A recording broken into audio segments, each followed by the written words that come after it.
మహాపరిశుద్ధుడు అయిన ప్రేమ కలిగిన తండ్రి, దివ్యమైనటువంటి నీ సన్నిధిలో అద్భుతమైనటువంటి నీ యొక్క వాక్యము ద్వారా మా జీవితాల్లో ఉన్నటువంటి కోపాన్ని ఎలా మేము అణుచుకోవాలో విలువైన సందేశం మాకు ఇస్తూ, కోపాన్ని కంట్రోల్ చేసుకోకుండా ప్రదర్శిస్తే ఎంత ప్రమాదమో, ఎంత గొప్ప ఆత్మీయుడైనటువంటి మోషే తన కోపం వల్ల వాగ్దాన భూమినే పోగొట్టుకున్నాడో.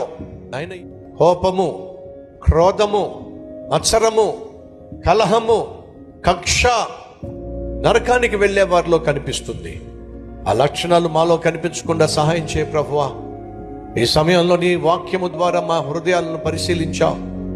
మా కోపాన్ని సంపూర్ణంగా అదుపులో ఉంచాల్సిందిగా కోరుతూ ఈ వారమంతా మీరు మాకు తోడుగా ఉండండి.